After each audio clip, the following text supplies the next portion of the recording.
Welcome and welcome back to the Webby O'Neill channel. It's Tottenham versus Manchester United preview.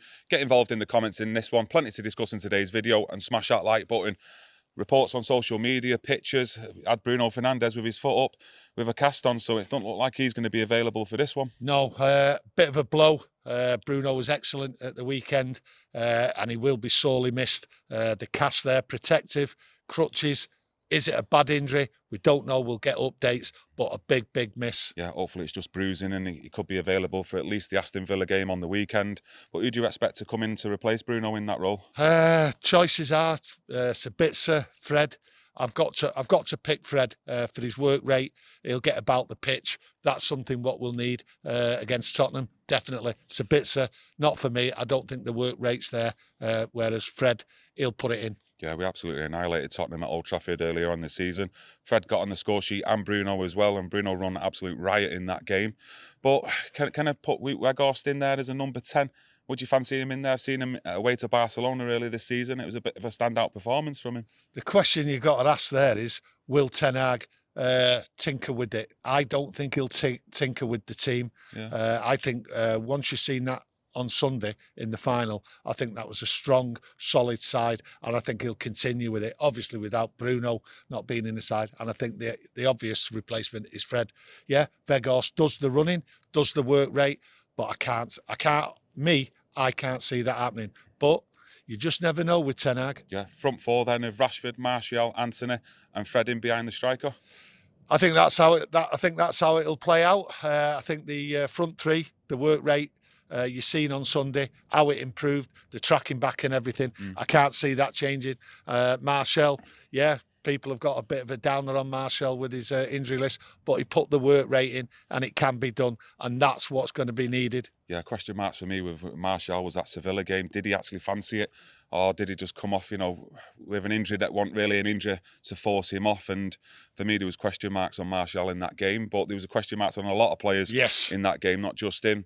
Going to the back four, a solid performance, I thought, against Brighton. Yes. Does he stick with that, or does he bring Harry Maguire, who's available for this one? There's no way Harry Maguire will get in that side. Absolutely great performance by the back four. In a way, when you look at it, Dalot on the left, not the normal position for him. Did excellent. Wan-Bissaka was absolutely outstanding. But the two centre-halves were outstanding, and Maguire has got no chance of coming back into that side. I said a long time ago, Lindelof was my preferred choice over Maguire. And the thing is, with Lindelof, when Maguire does play, he gets forced to the left, which isn't his natural position. But Lindelof, for me, and Luke Shaw, they've got 8 games in the league, possible cup final together. Play the 8 games, play the final, get used to it. Maguire, no chance. Not a chance on earth should Maguire get in that team and disrupt an absolutely excellent performance on Sunday and a togetherness like you've not seen for a while. Yeah, Wan-Bissaka's been getting a lot of praise, not just from Manchester United fans, but he's getting praised by Matoma, even James Maddison from Leicester on social media. Well, Matoma, he was absolutely just took apart by Wan-Bissaka, and it's a tribute really to Wan-Bissaka himself, how he's come back and fought for that place. And Ten Hag and the coaching staff have worked with him, stuck with him. This is a kid what was going out of this team, not wanting, but being told he's going. Everyone thought he was going. They'd give up on him, and an absolute fantastic what Wan-Bissaka's done for himself, the confidence he puts in the back four as well, because his tackling is superb. And Matoma, he just took him out, and he's turned around now and he said Wan-Bissaka was excellent and he destroyed me. Is it because Wan-Bissaka's performances that he's been given, and that's why we've seen Dalot forced out onto the left-hand side? Yeah, that's what's happened. Dalot's not been able to get that place back. He's been put in there and he was given the position because of Shaw being centre-half. Will he stick with it, Ten Hag? I'm not too sure. He could tinker with it. The options are there with Malacia, but it was a solid back four against Brighton in that semi-final, and there is no reason whatsoever to change it. And like I say, we've got a run in now of 8 league games, and we need something solid at the back, and they proved it on Sunday. They can do it. So for me, I don't see any changes. Yeah, do you see that then being consistent then with that back four until like maybe Varane becomes available again, hopefully before the end of the season? Yeah, Varane's not a shoo-in with his injuries. So you just got to stick with what you've got. Yeah. And if Varane does come in, the problem with Varane, we all know what the problem is. He's picking up little injuries, and can he play 3 games a week? So for now, stick with it. And then Varane really has to come in at some point and get a couple of games in before that final. But for now, 8 league games, go for it, cement that top 4, and don't change the back. You keep a consistent back 4, solid.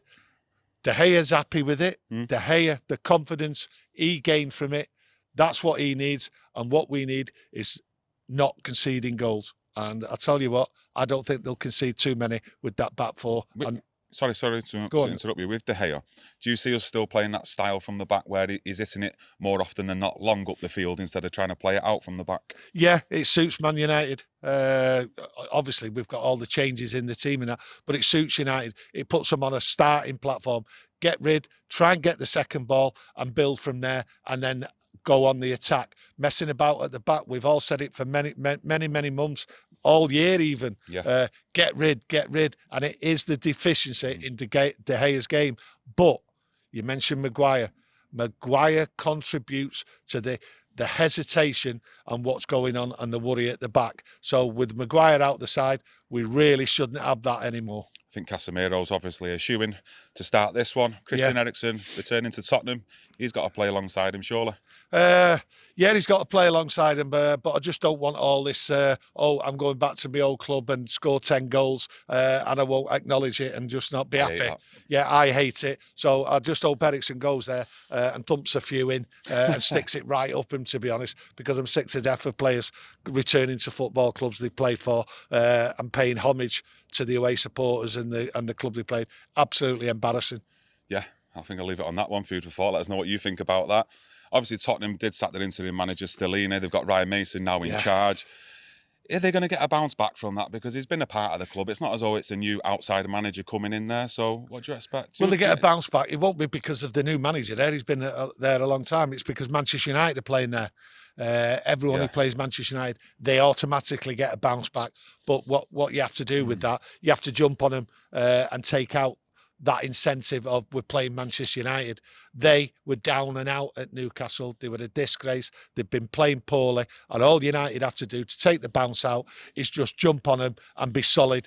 No hesitation. Get the ball out, get it up there and take it to him. But no bounce back here. This is a poor run club and a very, very, very bad side. The players are a disgrace and the supporters are quite right to be up in arms at Tottenham because they are just not working on the pitch at all from what I've seen.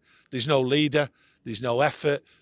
They want the beach, they want the summer to come, they want to get off. But it's been like that for a long time. But Manchester United are in town. You just never know what's going to happen here. These players might just take the mick out of everyone. Yeah, I think I'm asking you this and I want your opinions out there. If we get the 3 points against Spurs and Aston Villa on the weekend, is that top 4 near enough cemented now for Man United? I think it'll be cemented. The running, you don't really get teams unless they're challenging for something. And this top 4, 6 points would secure, as far as I'm concerned, the top 4 place. And then it'll give us an incentive then to look forward to that cup final. And people will be challenging for places because there is places to be had. So it'll keep people on the toes. But I think it'll definitely kill Tottenham's chances and it'll kill Villa's if we beat them as well. Or even take a point from them, to be honest with you. If we get the 3 points against Spurs and Villa, we are in that top 4 and we'll finish there. Harry Kane, leave it on this. Go on, then. A lot of reports around him coming to Manchester United in the summer, and he expects a lot of reports after the game and on Friday to be similar. Do you expect that to happen in the summer or what? You can't take it away from him. Does score the goals and all that. But what I want in the summer is 2 strikers bringing in for the future, not just for 18 months. Short-sightedness and things have to change in that department from the club. So, you can't take it away from him. Harry Kane is a great player, but short-sightedness as far as I'm concerned for long term, and it's long term what Ten Hag's here for, and that's what we want. Ten Hag here for long term. He's done everything right, and he needs to bring in 2 exciting strikers in the mid-20s or something. That's how I see it. Yeah, no, some good points there. I'm not going to disagree with any of that. Score. Come Come I was on. just going to ask you there, but you beat me to it. You've had your Weetabix today. Yeah. Go on, you give me yours. Well, I'll tell you what. I look at it this way. United just have to go to Tottenham, be resilient, get stuck in, not commit themselves. 1-0 I'm going for. That's all we need, and that'll do us. I can't really see United going mad attacking, creating loads of chances, because we're not creating the chances. That's a fact. We're not putting the ball in the net as often as we'd like. So 1-0, and that's what I'm going for. Pragmatic. Pragmatic.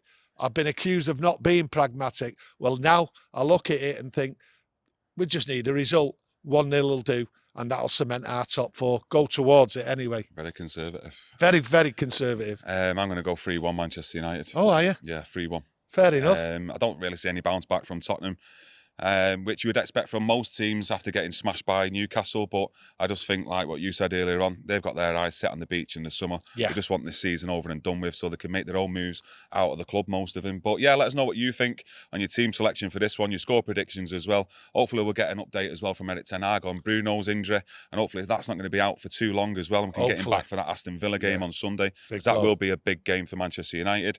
But yeah, smash a like if you've enjoyed the video, subscribe if you've not already done so, and press that notification, because we'll try and do a video on Wednesday as well. So hopefully we'll see you there. Thank you. Thank you.